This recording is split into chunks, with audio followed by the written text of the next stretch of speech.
Spectrum academy 9th class Maharashtra board chapter 1 laws of motion part 2। तो आज हमारा topic है वेक्टर्स एंड स्केलर। तो वेक्टर क्या होता है और स्केलर क्या होता है इसके बारे में हम जानकारी लेंगे। फर्स्ट ऑफ ऑल वेक्टर की definition, a quantity having direction as well as magnitude.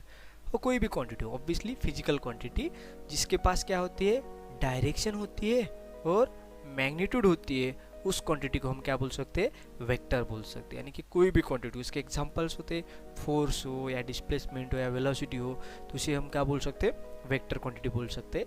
और स्केलर क्वांटिटी का मतलब है अ quantity having only magnitude not a direction. यानी कि इसके पास देखो इसके पास डायरेक्शन और मैग्नीट्यूड दोनों भी रहता है, तो उसे हम वेक्टर क्वांटिटी बोलेंगे।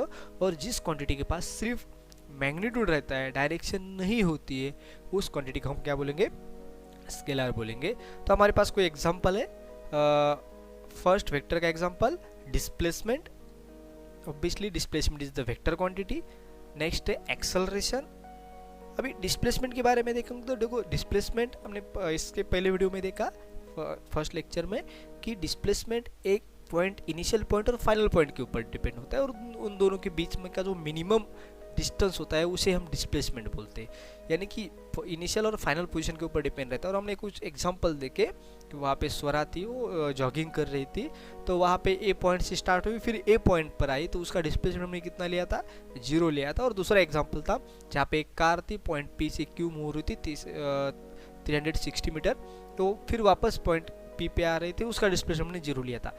क्यों? क्योंकि डिस्प्लेसमेंट डायरेक्शन के ऊपर डिपेंड रहता है। क्योंकि हम उस एग्जांपल आपको याद होगा तो पॉइंट पी से क्यू 360 डिस्प्लेसमेंट था हमारा, और पॉइंट क्यू से पी तो हमें डिस्प्लेसमेंट निगेटिव लेना पड़ेगा क्योंकि डायरेक्शन चेंज हो रही है। इसका मतलब वहाँ का डिस्टेंस क्या हुआ, -360, और उन दोनों को ऐड किया, 360 - 360 इक्वल टू 0। यानी कि हमारा जो डिस्प्लेसमेंट होता है वो डायरेक्शन के ऊपर डिपेंड रहता है, और वो डायरेक्शन क्वांटिटी है, वेक्टर क्वांटिटी है। तो एक्सेलेरेशन ये भी एक वेक्टर क्वांटिटी है। फोर्स, अब जब आप फोर्स के बारे में बात करते तो मैंने आपको बोला कि सपोज मैंने कोई ऑब्जेक्ट के ऊपर फोर्स अप्लाई किया तो क्या होगा, तो आप पहला सवाल पूछोगे कि सर किस डायरेक्शन में आपने फोर्स अप्लाई किया, क्योंकि फोर्स किसी डायरेक्शन में है इसका मतलब होता है। फॉर एग्जाम्पल एक ऑब्जेक्ट है, अर्थ पे रखा हुआ है, फ्लैट जमीन पे रखा हुआ है, और आपने ऊपर से फोर्स अप्लाई किया तो क्या होगा, कुछ भी नहीं होगा, वो ऑब्जेक्ट उसी जगह रहेगा। और आपने साइड से फोर्स अप्लाई किया तो थोड़ा सा आगे मूव हो जाएगा। यानी कि फोर्स जब हम स्टडी करेंगे तो डायरेक्शन की जानकारी होना बहुत ज़रूरी है। तो उसे मैग्नीट्यूड भी होती है, कितना न्यूटन फोर्स हमने अप्लाई किया और कौन सी डायरेक्शन में, ये दोनों भी हमारे लिए महत्वपूर्ण होता है। तो फोर्स तो हमने जान लिया कि ये वेक्टर क्वांटिटी, यानी कि उसके पास मैग्नीट्यूड भी है और डायरेक्शन भी है। नेक्स्ट क्वांटिटी हमारे पास वेट। देखो हम जब हमारा कहीं पर जाते हैं तो वेट बैलेंसिंग मशीन होती है, वहाँ पे हम हमारा वेट मेजरमेंट करते हैं। तो जब हमारा मेजर करते हैं तब हमें पता चलता है कि हमारा वेट 50 kg है या 45 है या 42 है, जो कुछ है, तो उसकी डायरेक्शन जो होती है तो ऑलवेज डाउनवर्ड होती है। देखो हम भी जब अभी हम कुछ प्रॉब्लम सॉल्व करने वाले 10th में भी है, अभी 9th क्लास में भी है, तब हमें वेट इसकी डायरेक्शन लेनी पड़ती है, और वेट की direction toward the centre of earth रहती है। और हमारा नेक्स्ट है वेलोसिटी। ये तो आप सभी को पता है कि वेलोसिटी किसी ऑब्जेक्ट को हो, तो सपोज मैंने बोला कि तुम एक जगह खड़े हो, मैंने एक गोली फायर कर दी, तो आप मरोगे या नहीं मरोगे, और उस गोली की कुछ तो वेलोसिटी आपको दी है। तो सिर्फ वेलोसिटी देने से नहीं चलेगा, उसकी मैग्नीट्यूड देने से, यानी कि 20 km/h और 20 km/s इतने स्पीड से आ रही है, उतना नहीं होता, 100 मीटर/सेकंड इस स्पीड से वेलोसिटी आ रही है, 100 मीटर/सेकंड इस स्पीड से वो बुलेट आ रही है आपकी, तो आप मरोगे या नहीं मरोगे। तो आप पूछोगे सर किस डायरेक्शन में, मेरी तरफ बुलेट आ रही है कि नहीं, ये भी इंपॉर्टेंट है ना।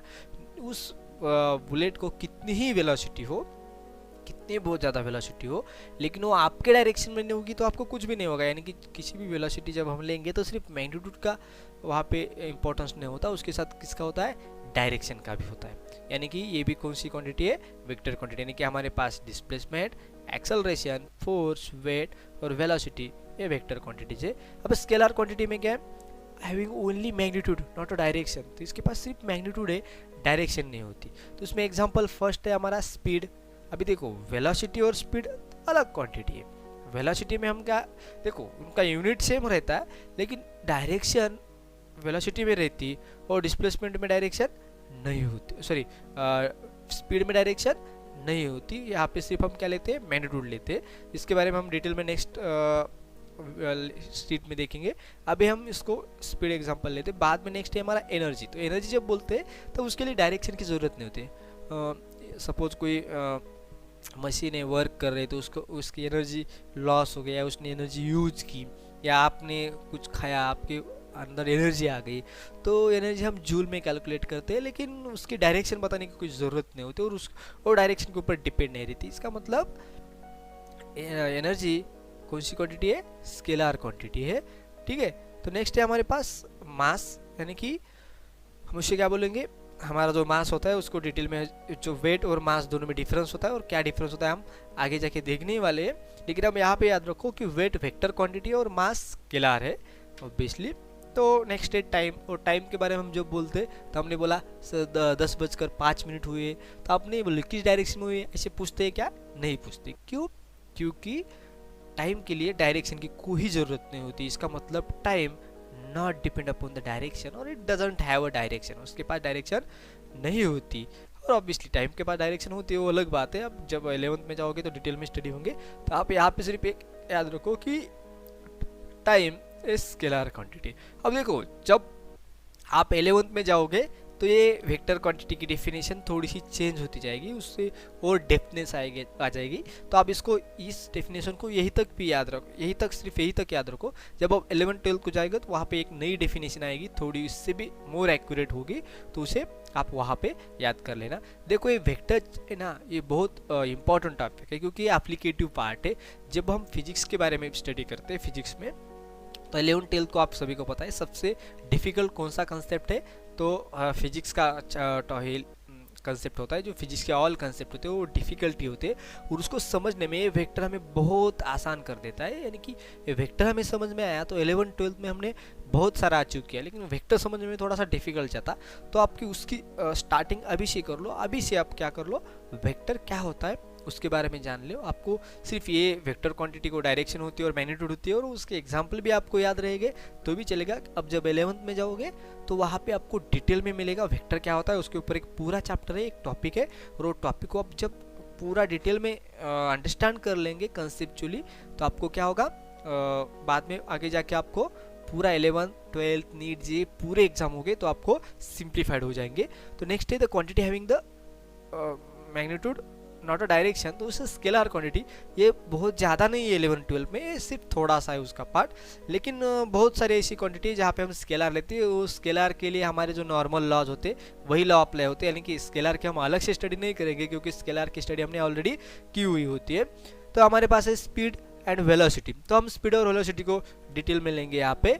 Distance travelled by an object in unit time, यानी कि स्पीड का मतलब होता है distance travelled by an object.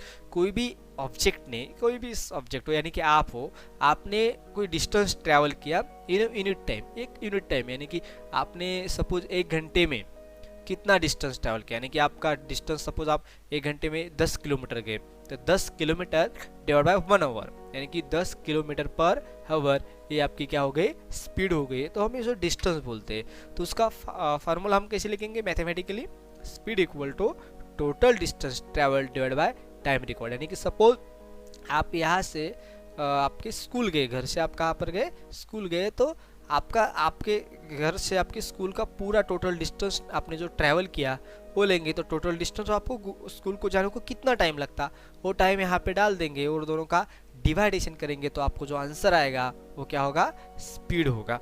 तो नेक्स्ट है हमारे पास displacement, the displacement that occurs in a particular direction in a unit time, यानी कि डिस्प्लेसमेंट के लिए डायरेक्शन की जरूरत है। देखो हमने देखा कि डिस्प्लेसमेंट कौन सी क्वांटिटी है, वेक्टर क्वांटिटी, यानी कि ये डायरेक्शन के ऊपर डिपेंड रहेगी, और डिस्टेंस ऑब्वियसली कौन सी क्वांटिटी है, स्केलर है। तो displacement that occurs in a particular direction in a unit time, यानी कि यहाँ पे देखो स्पीड लेंगे तो डिस्टेंस लेते और वेलोसिटी लेंगे तो डिस्प्लेसमेंट होगा, तो यानी कि डिस्प्लेसमेंट ऑकर रहता पर यूनिट टाइम। तो अभी यहाँ पे distance travel by object per unit time को हमने ऐसे ही लिखा, यानी कि अभी इस वेलोसिटी को कैसे लिखेंगे, सिर्फ यहाँ पे क्या आएगी, वेलोसिटी आएगी, और टोटल डिस्टेंस ट्रैवल की जगह क्या आएगा, डिस्प्लेसमेंट आएगा, यानी कि velocity equal to displacement upon time. तो डिस्प्लेसमेंट का मतलब वेक्टर क्वांटिटी है और वेलोसिटी भी हमारी क्या है, वेक्टर क्वांटिटी है, इसलिए हम पर्टिकुलर डायरेक्शन बोलेंगे। अब आपके बुक में आप देखोगे तो ये जो है ना इन पर्टिकुलर डायरेक्शन, इन पर्टिकुलर डायरेक्शन, ये आपको यहाँ पे दिखेगा। The distance travelled by sorry यहाँ पे the distance travelled in particular direction by an object in unit time. तो मुझे लगता है ये गलत था वहाँ पे बुक में, तो आप करेक्ट कर लो।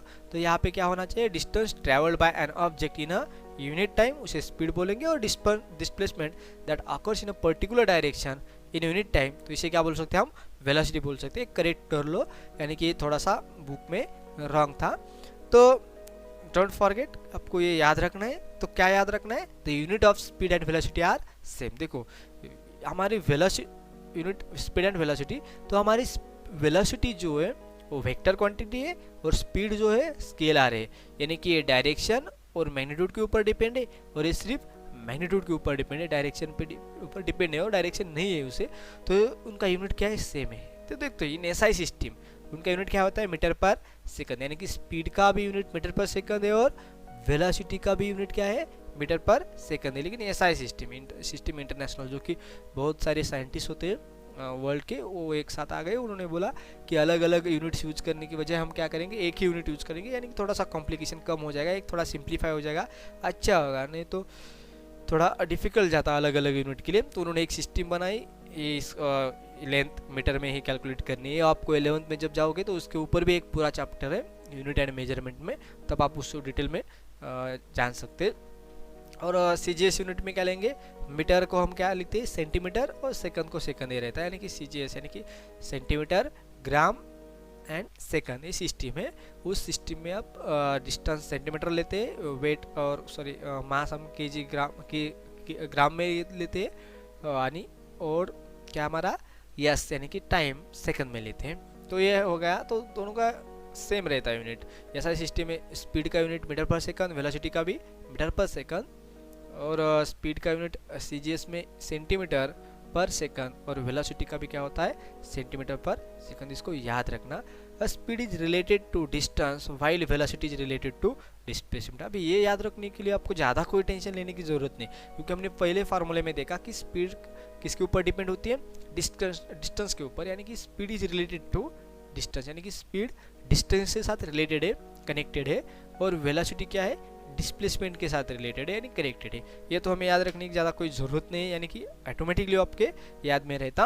और थर्ड है, if the motion is along the straight line the value of speed and velocity are the same, otherwise they can be different. देखो अब हमने देखा कि डिस्प्लेसमेंट, अभी हमने वो एग्जांपल देखा था, पॉइंट ए से पॉइंट बी तक डॉटेड लाइन लिखी थी। सपोज हम उस point A to point B इस लाइन से ट्रैवल करेंगे, तो हमारा डिस्प्लेसमेंट और डिस्टेंस दोनों ही क्या रहेगा, सेम रहेगा, यानी कि डिस्प्लेसमेंट और डिस्टेंस सेम है। इसका मतलब स्पीड एंड वेलोसिटी दोनों भी क्या है, सेम है, यानी कि स्पीड वेलोसिटी सेम होंगी। कब होंगी, जब motion along the straight line होगा, यानी कि अब जब स्ट्रेट लाइन मूव रहे, एकदम स्ट्रेट, ये इधर उधर कहीं पर नहीं जा रहे, इसका मतलब हमारा डिस्प्लेसमेंट और डिस्टेंस दोनों ही सेम है, और डिस्प्लेसमेंट डिस्टेंस दोनों ही सेम है, इसका मतलब स्पीड एंड वेलोसिटी दोनों ही सेम है, अदरवाइज दे आर डिफरेंट। और एक याद रखो, वेलोसिटी कभी भी स्पीड से ज़्यादा नहीं हो सकती, स्पीड कभी भी ज़्यादा रहती है और वेलोसिटी ऑलवेज कम रहती है, लेकिन स्पीड कम होते होते वेलोसिटी के इक्वल आ सकती है, लेकिन उससे कम कभी भी नहीं हो सकती, ये आपको याद रखना है। आगे चलते, तो हमने एग्जांपल देखा था फर्स्ट लेक्चर में कि शीतल एंड प्रशांत हाउस यहाँ पे लिखा था, और ये गया था, इसको हम मैथमेटिकली देखेंगे। हमने वहाँ पे सिर्फ थ्योरेटिकल देखा था क्या होता है, कुछ क्या हुआ, तो आपने गेस किया था कि कौन पहले पहुँचेगा। तो आप यहाँ पे हम लेंगे straight line distance between the house of Sheetal and Sangeeta is 500 meter, and that between the Sangeeta's house and school is 1200 meter. यानी कि देखो straight line distance between house of Sheetal and Sangeeta, this is the house of Sheetal, obviously Prashant का भी house है, नहीं तो बोलेंगे sir दोनों का है, हाँ दोनों का है, दोनों भाई बहन है। तो शीतल का जो हाउस है वहाँ से संगीता के हाउस का डिस्टेंस कितना है, 500 मीटर, जिसे हम पाथ ए बोलेंगे obviously. And between Sangeeta's house and school, ये संगीता's हाउस है और यहाँ पे क्या है, स्कूल है, स्कूल और संगीता के हाउस का डिस्टेंस का है कितना है 1200 मीटर, उसे हम पाथ बी बोलेंगे। तो अब आगे चलते हैं। Straight line distance between Sheetal house and school is 1300 metre, यानी कि शीतल हाउस एंड स्कूल इसका स्ट्रेट लाइन डायरेक्ट गई होती कौन शीतल, तो उसको कितना डिस्टेंस ट्रैवल करना पड़ता 1300 मीटर, जो कि प्रशांत ने किया था। अभी suppose Sheetal takes 5 minute to reach Sangeeta's house and then 24 minutes to reach the school from there. देखो शीतल को कितना टाइम लगा 5 minute to reach the Sangeeta's house, यानी कि यहाँ से यहाँ तक जाने के लिए उसे कितना टाइम लगा 5 मिनट लगे, और 24 minutes to reach the school, और यहाँ से यहाँ तक जाने के लिए उसे कितने मिनट्स लगे 24 मिनट्स लगे वहाँ पे। तो आगे चलते Sheetal speed along the path. अभी हमें path A along path A Sheetal की स्पीड निकालनी है।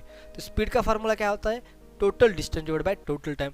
यहाँ पे टोटल डिस्टेंस कितना है 500 मीटर और टोटल टाइम कितना है 5 मिनट, यानी कि हमें क्या करना पड़ेगा यहाँ पे टोटल डिस्टेंस अपॉन टाइम, और डिस्टेंस अपॉन टाइम लेंगे। तो यहाँ पे टोटल डिस्टेंस कितना है 5 मीटर और टाइम कितना है 5 मिनट, तो 500 मीटर डिवाइड बाय 5 मिनट। तो यहाँ पे हमारा कैलकुलेशन क्या आएगा 100 मीटर पर मिनट, ये हमारा क्या होगा उसका वैल्यू होगा, यहाँ पे हमने लिया। नेक्स्ट क्या होगा शीतल स्पीड अलोंग पाथ बी। अब शीतल की स्पीड कैलकुलेट करनी है हमें, कहाँ से पाथ बी, इस डायरेक्शन में, ये पाथ हमारा क्या है पाथ बी है, इस डायरेक्शन में चाहिए। तो ऑब्वियसली हम क्या करेंगे इसी तरह डिस्टेंस अपॉन टाइम, यानी कि डिस्टेंस अब ये कौन सा लेंगे ये डिस्टेंस लेंगे, और टाइम कौन सा लेंगे ये 24 है वाला। तो डिस्टेंस अपॉन टाइम, तो डिस्टेंस कितना है 1200 मीटर, यानी कि शीतल स्पीड अलोंग पाथ बी, और पाथ बी ये है और पाथ बी का डिस्टेंस ट्रैवल किया हुआ कितना है 1200, यहाँ पे लिखा हमने 1200, और टाइम कितना है हमारा बोला यार Sangeeta's house and then 2 minute to reach the school, school को रीच के लिए 24 मिनट्स, यानी में कितने लिए 24 मिनट्स। तो इसका कैलकुलेशन करेंगे आप तो 50 आएगा, और ऑब्वियसली यूनिट क्या है मीटर पर मिनट। ओके आगे चलते हैं हम शीतल एवरेज स्पीड। अभी एवरेज स्पीड का मतलब क्या है total distance upon total time, यानी कि ये डिस्टेंस प्लस ये डिस्टेंस डिवाइड बाय यहाँ पे जितना टाइम लगा उतना टाइम, और यहाँ पे जितना टाइम उसने लिया उतना टाइम, वो एडिशन करनी पड़ेगी, यानी कि total distance upon total time. तो टोटल डिस्टेंस कितना हुआ देखो, ये कितना शीतल की एवरेज स्पीड निकाल रहे, तो ये 500 मीटर और ये 1200 मीटर, दोनों की एडिशन क्या होगा 1700 मीटर, और यहाँ पे कितना टाइम मिला था 5 मिनट्स, और यहाँ से बी पाथ के लिए 24 मिनट्स, दोनों का कैलकुलेशन क्या आएगा 29 मिनट्स। तो दोनों का कैलकुलेशन डिवाइडेशन करेंगे तो 58.6 मीटर पर मिनट आएगा। तो आगे चलिए हमें शीतल वेलोसिटी फाइंड आउट करनी है। तो शीतल की वेलोसिटी फाइंड आउट करने के लिए हमें क्या करना पड़ेगा शीतल का डिस्प्लेसमेंट लेना पड़ेगा। अब शीतल का डिस्प्लेसमेंट अभी पता है कि वेलोसिटी निकालने के लिए हमें डिस्प्लेसमेंट चाहिए। एक्चुअली शीतल का डिस्प्लेसमेंट कितना हुआ है 1300 मीटर, यानी कि इनिशियली यहाँ पर थी वो फाइनल है। तो हमें पता है डिस्प्लेसमेंट हम कैसे लेते इनिशियल और फाइनल पॉइंट के बीच में का मिनिमम और शॉर्टेज डिस्टेंस लेते हैं, और ये शॉर्टेज डिस्टेंस कितना है 1300 मीटर। तो उसकी वेलोसिटी कितनी हो गई डिस्प्लेसमेंट अपॉन टाइम, तो उसका डिस्प्लेसमेंट कितना हुआ है 1300 मीटर, यानी कि 1300 मीटर, और उसको टाइम कितना लगा तो टाइम यही लेना पड़ेगा हमें। तो यहाँ से तो वो गई नहीं एक्चुअल में, वो इस पाथ से गई है, लेकिन उसका डिस्प्लेसमेंट 1300 हुआ है, यानी कि टाइम हमें यही लेना पड़ेगा। यहाँ से यहाँ तक 4 मिनट्स और यहाँ से यहाँ तक 24 मिनट, सॉरी यहाँ से यहाँ तक 5 मिनट्स और यहाँ से यहाँ तक 24 मिनट्स, दोनों का एडिशन कितना होगा 29 मिनट्स, और इनका डिवाइडेशन हम करेंगे तो 44.83 इतना आएगा, यानी कि शीतल की वेलोसिटी कम है। तो effect of the speed and direction on the velocity, अभी देखने वाले कि स्पीड का effect of the speed and direction on the velocity, यानी कि वेलोसिटी के ऊपर स्पीड का एंड डायरेक्शन का क्या इफेक्ट होता है। देखो वेलोसिटी के लिए स्पीड का मतलब है सिर्फ मैग्नीट्यूड, जब हम बोले ना velocity depend upon the magnitude and direction, तो वेलोसिटी डायरेक्शन के ऊपर डिपेंड है और मैग्नीट्यूड के ऊपर डिपेंड है, यानी कि स्पीड के। आप जब 11th में आओगे तो आपको ये डिटेल में समझ में आएगा, लेकिन ये स्पीड इसका मतलब है वेलोसिटी की मैग्नीट्यूड भी होती है। तो यहाँ पे हम सिर्फ यही देखने वाले हैं कि वेलोसिटी जो हमारी है तो स्पीड के ऊपर और डायरेक्शन ऊपर कैसी डिपेंड होती है, और स्पीड का और डायरेक्शन का वेलोसिटी के ऊपर क्या असर होता है, क्या इफेक्ट होता है, हमें देखने वाले। अब velocity depend upon the speed as well as direction, and that velocity changes by first, changing the speed while keeping the direction same.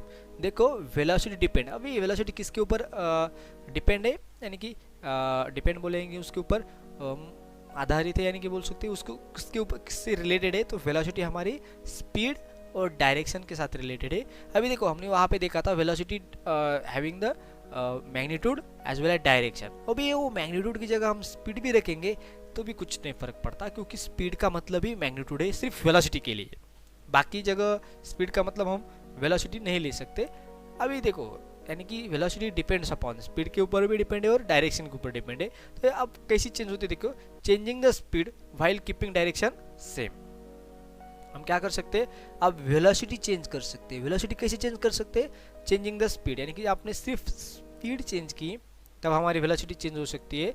हमने डायरेक्शन क्या किया, सेम रखा, यानी कि सपोज हम एक ही डायरेक्शन में, एक स्ट्रेट रोड है और स्ट्रेट रेड के ऊपर हम जा रहे हैं, तो हमने हमारी मोटरसाइकिल की स्पीड बढ़ा दी, लेकिन डायरेक्शन तो एक ही है, तो हमारी वेलोसिटी क्या होगी, बढ़ेगी ऑब्वियसली। तो वेलोसिटी भी क्या होती है, चेंज होती है। जब हमने स्पीड कम की, इसका मतलब हमारी वेलोसिटी भी कम होनी है, यानी कि डायरेक्शन भी हमने चेंज नहीं किया तब भी क्या हो सकती है, वेलोसिटी चेंज हो सकती है, क्योंकि स्पीड चेंज हो रही है। क्या चेंज हो रही है, स्पीड चेंज हो रही है। सेकंड है changing the direction while keeping the same speed. अभी सेकंड पार्ट क्या है, चेंजिंग डायरेक्शन और while keeping the same speed. तो इसका एग्जांपल हम क्या लेंगे, सपोज आप एक टर्न ले रहे हैं, कौन सा भी रोड के ऊपर ऐसे टर्न्स होते हैं बहुत सारे। अब टर्न लेते समय आपने क्या किया कि आपकी स्पीड कम नहीं की, जितने स्पीड से आप चले थे उतने ही स्पीड से आप क्या कर रहे हो, टर्न ले रहे हो, यानी कि आपकी स्पीड क्या है, सेम है, लेकिन आप टर्न ले रहे हो, यानी कि आपकी डायरेक्शन चेंज हो रही है। इसका मतलब क्या होगा, वेलोसिटी चेंज हो रही है। यानी कि सिर्फ हम वेलोसिटी कब चेंज कर सकते हैं, स्पीड कांस्टेंट भी रखी और डायरेक्शन चेंज की तब भी हमारी वेलोसिटी क्या हो सकती है, चेंज हो सकती है। और इसका अब changing the speed as well as direction, यानी कि दोनों को भी चेंज किया तब भी हमारी वेलोसिटी चेंज हो सकती है। देखो कितना आसान है याद रखने के लिए। एक तो पहले ये याद रखो कि velocity depends upon the speed as well as direction, यानी कि वेलोसिटी किसके ऊपर डिपेंड है, स्पीड और डायरेक्शन के ऊपर डिपेंड है। तो फर्स्ट केस में हमने क्या देखा कि हमने स्पीड क्या की, चेंज की, चेंजिंग द स्पीड। तो हमने स्पीड चेंज की, डायरेक्शन सेम रखा, वेलोसिटी क्या हो गई, चेंज हो गई। अब हमने क्या किया, डायरेक्शन चेंज की, वेलोसिटी स्पीड कांस्टेंट रखी, फिर भी हमारी वेलोसिटी चेंज हो गई। हमने क्या किया, और दोनों को भी चेंज किया तो क्या हुई, फिर वेलोसिटी चेंज होगी। यानी कि मतलब स्पीड चेंज होगी तो भी वेलोसिटी चेंज होगी, डायरेक्शन चेंज होगी तब भी वेलोसिटी चेंज होगी, और दोनों ही चेंज होंगे तभी भी वेलोसिटी क्या होती है, चेंज होती है ऑब्वियसली। तो यहाँ पे देखेंगे first scientist to be measure the speed as a distance upon time was Galileo. Galileo के बारे में आप सभी को पता होगा कि ये फर्स्ट साइंटिस्ट थे, उन्होंने स्पीड का मेजरमेंट किया था और डिस्टेंस अपॉन टाइम ही फार्मूला उन्होंने फर्स्ट टाइम यूज किया था। उनके बारे में थोड़ी सी जानकारी लेंगे। ये हमारे गैलीलियो जो ग्रेट साइंटिस्ट, तो इनके बारे में लेंगे। उनका जन्म 15 फरवरी 1564 में पिसा इटली में हुआ था, और उनका देहांत 8 जनवरी 1642 आरसेट्री इटाली में हुआ था, और Italian astronomer, physicist and engineer थे वो। देखो उन्होंने इतना सारा काम किया है कि अब उनको सबसे ग्रेट, उनको क्या क्या बोल सकते। देखो ये तो इटालियन एस्ट्रोनॉमर है, यानी कि एस्ट्रोनॉमी में भी उन्होंने काम किया, फिजिसिस्ट यानी कि फिजिक्स में भी काम किया, और इंजीनियर्स यानी कि इंजीनियरिंग में भी उन्होंने काम किया बहुत सारा। तो इसलिए उन्हें क्या बोलते हैं, the father of observational astronomy. वो एस्ट्रोनॉमी में काम किया इसलिए उनको फादर ऑफ एस्ट्रोनॉमी बोलते हैं। फिजिक्स में काम किया इसलिए उनको फादर ऑफ मॉडर्न फिजिक्स, जो नया हम फिजिक्स सीखते हैं ना, उसकी शुरुआत भी इन्होंने की थी, इसलिए उनको क्या बोलते हैं, फादर ऑफ मॉडर्न फिजिक्स और फादर ऑफ साइंटिफिक मेथड्स। यानी कि जब हम इंजीनियरिंग में जाते हैं तो इंजीनियरिंग में हमें मेजरमेंट करना पड़ता है, उसलिए कोई साइंटिफिक मेथड्स होते हैं, उन साइंटिफिक मेथड्स का भी इस्तेमाल पहले उन्होंने किया था, इसलिए उनको साइंटिफिक मेथड्स बोलते। अब देखो and father of modern science, तो पूरा साइंस का भी उनको फादर माना जाता है, क्योंकि इन्होंने एक्चुअल साइंस की स्टडी एक पर्टिकुलर डायरेक्शन में और पर्टिकुलर वे तरीके से की थी, इसलिए हम इनको कभी भूल नहीं सकते। इनकी वजह से आज हम फिजिक्स में और साइंस में इतनी तरक्की कर सके। तो आगे चलते हम, आपको और ज़्यादा जानकारी उनके बारे में मिलेंगे तो आप ले लो, कहीं से भी इंटरनेट पे मिल जाएंगी। The speed of sound in a dry air is, याद रखनी पड़ी, 343.2 मीटर पर सेकंड। और ड्राई एयर में, और एयर में कोई वाटर होगा या उसमें कंटेंट ज़्यादा होगा तो उसकी स्पीड चेंज होती रहती है। जनरली आप इतना याद रखो। Speed of light it is about 3 into 10⁸ metre per second, generally वो 2.9 होता है, लेकिन हम कैलकुलेशन में सिंप्लीफिकेशन हो इसलिए लिखते हैं 3 इंटू 10⁸ मीटर पर सेकंड, यानी कि speed of light is about 3 into 10⁸ metre per second. और ये वैक्यूम में होती है और जनरली हम एयर में भी यही यूज करते हैं, लेकिन जब किसी मीडियम में से लाइट ट्रैवल होती है तब उसकी वेलोसिटी चेंज होती रहती है, यानी कि जैसे वाटर से। और speed of revolution of earth around the sun is about 29,770 metre per second, यानी कि स्पीड ऑफ रिवॉल्यूशन। रोटेशन है, रोटेशन का मतलब है स्पीड रोटेट होती है अबाउट इट्स ओन एक्सिस, और ये रिवॉल्यूशन यानी कि अर्थ क्या हो रही है अपने सन के अराउंड मूव हो रही है, तो उसकी स्पीड कितनी है उसकी स्पीड हम क्या है 29,770 मीटर पर सेकंड होती है। अब इसकी स्पीड बहुत सारी होगी। तो थैंक यू, चलते हैं और मिलते हैं नेक्स्ट वीडियो में, तब तक के लिए